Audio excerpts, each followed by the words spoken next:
Hello, and welcome to channel Ein Our Key, and I am your host, Voluntary.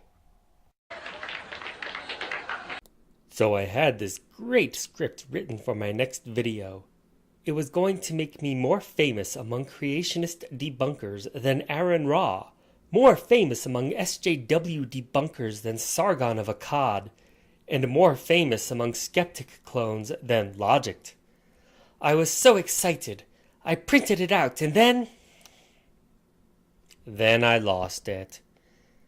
So now I'm stuck being a tiny channel with just a few videos. I needed something else, another topic, and it occurred to me there is one particular topic among creationists that isn't actually covered. No, really, I think I found something new. The problem is the Tower of Babel. Now I know what you're going to say, that Hovind and Ham have discussed it as the source of the diversity of languages. Oh yeah, they have covered it. They need a way to account for there being lots of languages, and there is sufficient diversity of languages that unless the languages are intelligently designed, then it takes too much time for them to evolve naturally. Besides, who actually speaks Esperanto? I looked and I looked. I looked in Answers in Genesis. I looked in Creation Science Evangelism. I looked in the Institute for Creation Research. And I even looked in Living Waters. Again and again I found nothing. Nobody was answering the question I had. How tall was the Tower of Babel? It's a simple enough question when you consider that we're dealing with people who think Noah's Ark was an actual physical boat that actually floated on a completely flooded earth. Then why such reluctance to defend a structure whose physical engineering must be comparable in difficulty? I looked and I looked, and then I found this guy, the only one who actually defends the structure itself. I thought, should I cover this guy? It's a bit unfair. Kind of like shooting fish in a barrel. Should I? He does a lot more than merely cover the Tower of Babel, after all. Would it be fair? No, it wouldn't. But I won't let a small thing like fairness stop me, because he has a lot to say. Before we get into it, let us look at the story of the Tower of Babel from the Skeptic's Annotated Bible. Genesis 11. And the whole earth was of one language and of one speech. And it came to pass, as they journeyed from the east, that they found a plain in the land of Shinar, and they dwelt there. And they said to one another, Go to, let us make brick, and burn them thoroughly. And they had brick for stone, and slime had they for mortar. And they said, Go to, let us build a city and a tower, whose top may reach unto heaven, and let us make a name, lest we be scattered abroad upon the face of the whole earth.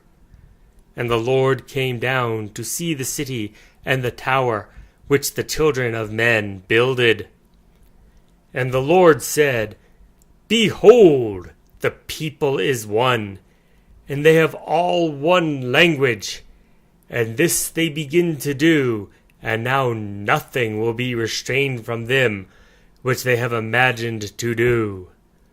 Go to, let us go down, and there confound their language, that they may not understand one another's speech.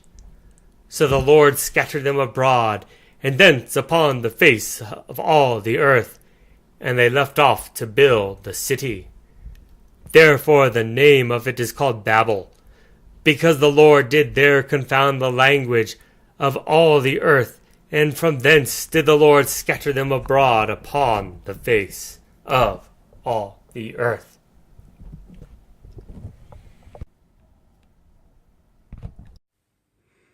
Right, and this is something that would confound the scientists of the world and the people of the world from recent history, rather. Okay, now that's a neat bit of work. I thought I had bad video quality.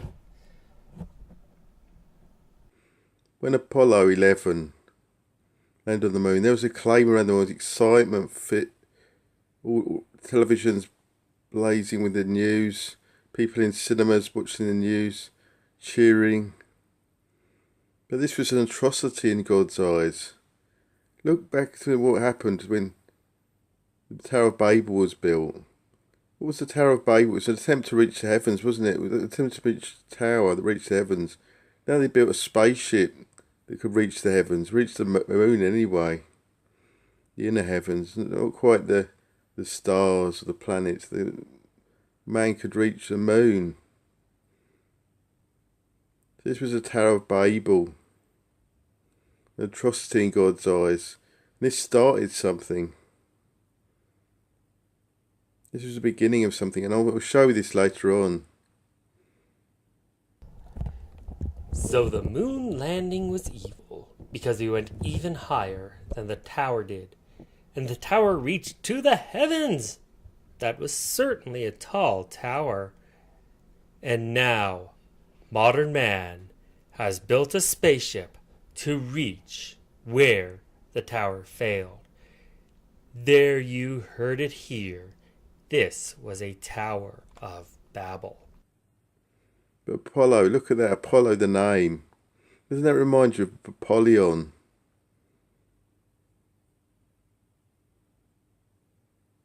Apollyon Abaddon. Apollo and Apollyon is the same being? Ah, there are interesting linguistic coincidences, but that is nothing more. The Greek name Apollyon is a translation of the Hebrew name Abaddon, which means the destroyer, and it comes from the verb apolumi, which means to destroy.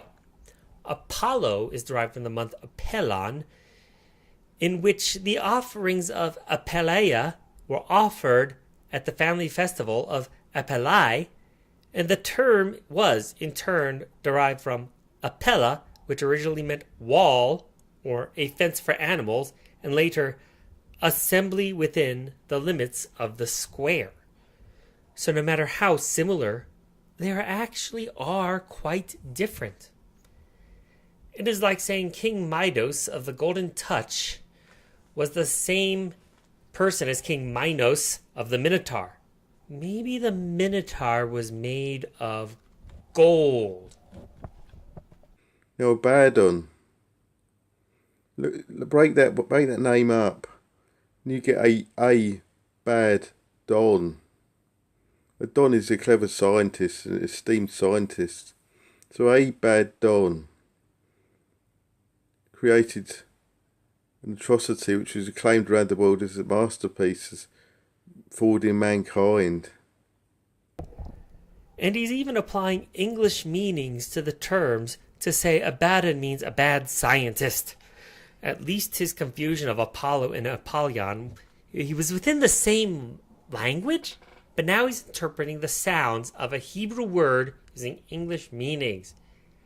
And let me guess. The reason there is a Chinese dog breed called the Chow is because the Chinese eat dogs? Now he goes on for a bit about how 9/11 introduced the world to terrorism, that it wasn't really known before this. I could go on. Seriously, I could. This could be such a lol cow. He's got some primitive numerology to tie them together, and that could be fun. But that isn't what I want to focus on. I want the Tower of Babel. I want the good stuff. But that's the state of the world now. It's descending. End times. But those 2 points marked a descent in history, a sudden descent. Oh, I see. All your primitive numerology is here to tell us it is the end times, all because we went to the moon and were not supposed to go there. Now, this is all very interesting, but it doesn't actually answer my question. Perhaps by putting this video out there, I can get one of the big names to answer my question. How tall was the Tower of Babel? Would one of the Hovens like to tackle that? Well, no, they're busy trying to keep up with Aaron Ra. Besides, I don't think I rate a Hovind or a Ham yet. Maybe I rate a Nephilim free. I mean, also the something important is the Apollo 11 mission really started the computer age as well. Because they were the first computers used to navigate Apollo 11. That was beginning the computer age really then. So all bless his name, Yahushua, Jesus Christ, our Lord and Master, our God. Amen. That's another thing. Apollo 11 used computers. The world became computerized. The world turned from Jesus to computers. Well, I gotta say, this is an interesting video. It doesn't answer my question, but I don't think that any creationists have actually tackled this question yet. Pity. I really do think it is an interesting question, and I really would like to see them explain how, with no structural steel, nothing but clay bricks and mortar, they are able to build a tower so tall that God is worried it will actually reach heaven.